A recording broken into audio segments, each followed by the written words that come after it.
오늘 아침 북미에 있는 제 2명의 자녀와 3명의 손주, 그리고 전 세계 약 절반의 사람들은 동쪽에서 장엄히 떠오르는 태양의 밝은 빛을 봤습니다. 아프리카에 있는 저의 나머지 3 자녀와 7명의 손주, 그리고 전 세계의 나머지 절반은 태양이 서쪽 지평선 너머로 가라앉으며 어둠이 서서히 다가오는 것을 보았습니다. 낮과 밤이 시작되는 이 시간을 초월한 불변성은 우리가 바꿀 수 없는 우리 삶을 지배하는 현실을 매일 상기시켜 줍니다. 우리가 행하는 것을 이러한 영원한 현실에 순응하고 맞춰 나갈 때 우리는 내면의 평화와 화합을 경험합니다. 그렇게 하지 않을 때 우리는 불안정하게 되며 일은 우리가 기대한 대로 이루어지지 않습니다.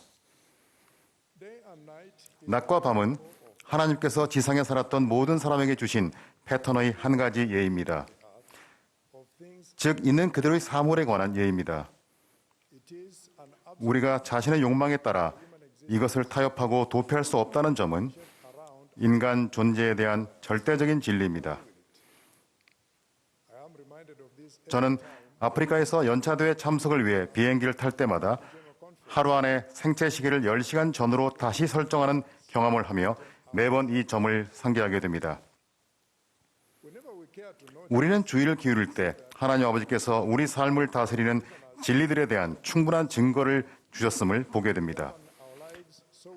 이를 통해 우리는 그분을 알게 되고 평화와 기쁨의 축복을 누릴 것입니다. 선지자 조셉 스미스를 통해 주님의 영은 이렇게 확언했습니다. 그리고 또 너희가 속임을 받지 않도록 내가 범사에 있어 한 가지 규범을 너희에게 주리니 이는 사탄이 땅에 널리 퍼져 있어 민족들을 속이며 나아감이라.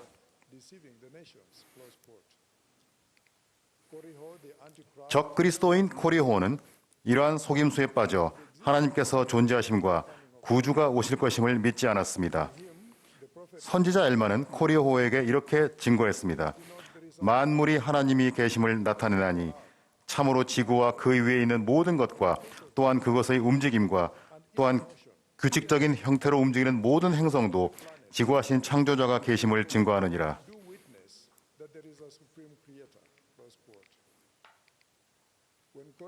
코리호가 믿기 전에 표적을 구하자 엘마는 그가 치심을 입어 말 못하는 자가 되게 하였습니다.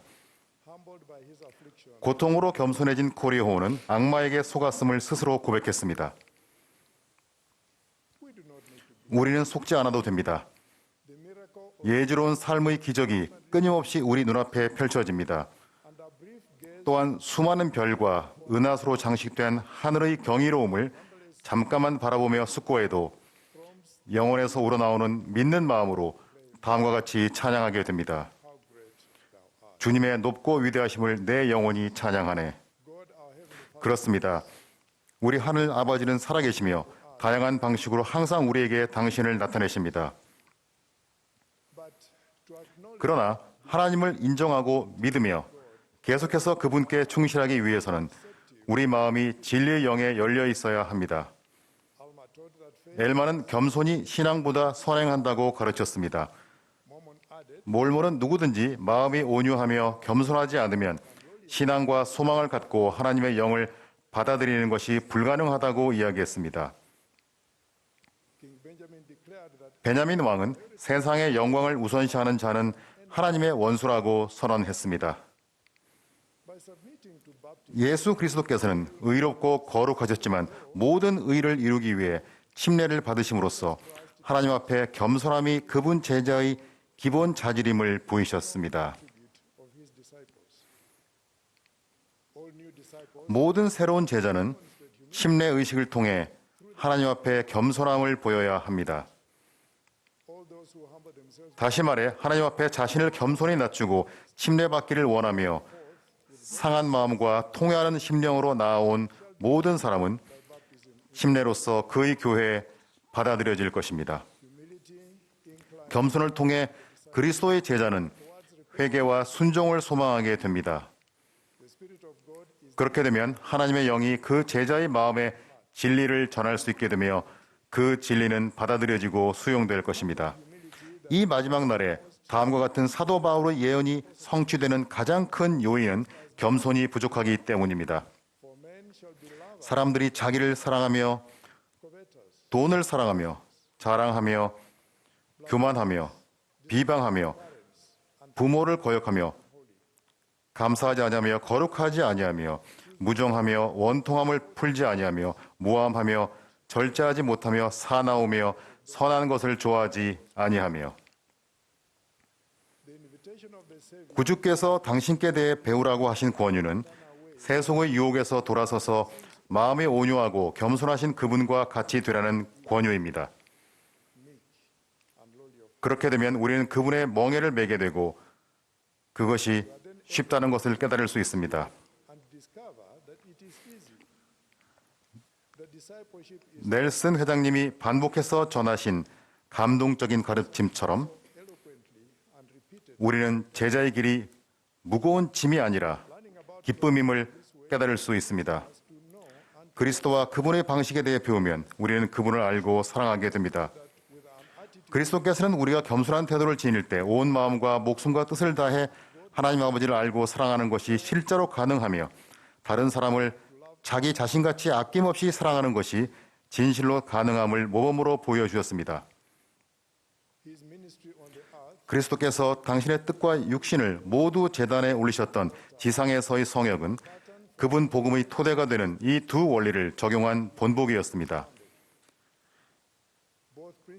이 두 가지 원리는 나 자신이 아닌 다른 사람에게 초점을 맞추며 개인적인 만족이나 영광 추구가 아닌 다른 사람에 대한 이해와 공감에 대한 것입니다. 놀랍게도 이것의 아이러니는 우리가 최선을 다해 하나님과 이웃을 사랑할 때 완전한 평안과 기쁨을 느끼며 하나님의 아들과 딸이라는 자신의 진정한 신성한 가치를 발견할 수 있게 된다는 것입니다.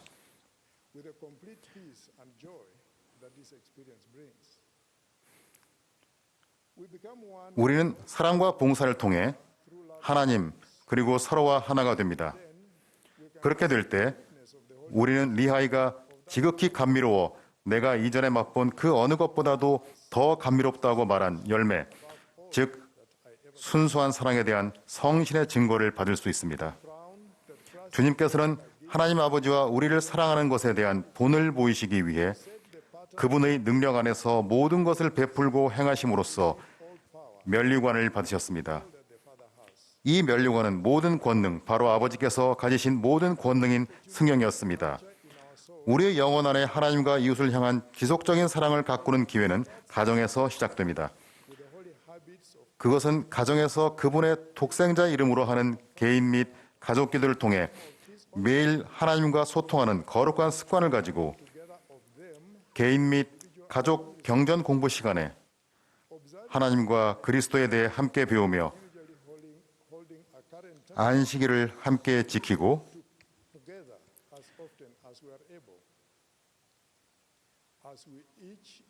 유효한 성전 추천서를 소지하고 가능한 한 자주 사용하는 것으로 시작됩니다. 우리가 저마다 하나님과 그분의 아들을 더 잘 알고 사랑하게 될 때 우리는 서로에 대해 더 감사하고 사랑하게 됩니다. 가족이 아닌 타인을 사랑하고 봉사하는 우리의 능력이 크게 향상됩니다.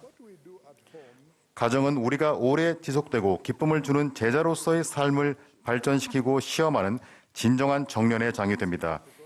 제 아내 글래디스와 저는 가정에서 하나님을 알고 공경하는 법을 배우고 그분의 사랑을 우리 자손들에게 나누는 법을 배움으로써 회복된 복음의 가장 감미로운 축복을 누리고 있습니다. 가정에서 가꾼 하나님에 대한 사랑과 서로를 위한 봉사, 그리고 가정 밖에서 행한 타인을 위한 봉사는 시간이 지나면서 자애의 속성으로 자리 잡게 됩니다. 이는 주님의 살아있는 선지자와 사도들이 우리에게 보여주신 하나님 앞 왕국에서의 성별된 봉사의 패턴을 떠올리게 합니다. 우리는 그분들과 하나가 됩니다. 그렇게 될 때 우리는 그분들을 통해 무슨 생각을 하든지 주님을 바라보게 되어 의심하지 않고 무서워하지 않게 됩니다. 주님의 살아있는 선지자와 사도들처럼 우리는 모든 사람을 향하여 그리고 신앙의 권속에 대하여 사랑이 가슴에 가득하게 되고 쉬지 않고 덕으로 우리 생각을 장식하게 되며 하나님의 면전에서 우리의 확신이 점점 강하여지고 신권의 교리가 하늘에서 내리는 이슬같이 우리의 영혼을 적시는 가운데 앞으로 나아갈 수 있습니다. 주님의 살아있는 선지자와 사도들과 함께 우리도 성별된 봉사로 강화된 신앙의 선순환에 동참할 수 있습니다. 이를 통해 성신은 편하지 않는 우리의 동반자가 될 것이요 우리의 홀은 의와 진리에 불변하는 홀이 되며 우리의 다스림은 영원한 다스림이 되어 강제당하지 아니하고 영원 무궁토록 우리에게로 흘러올 것입니다. 이는 이것이 아버지 계획에 담긴 약속이기 때문입니다. For this is the promise of the Father's plan. In the name of Jesus. 예수 그리스도의 이름으로 말씀드립니다. 아멘.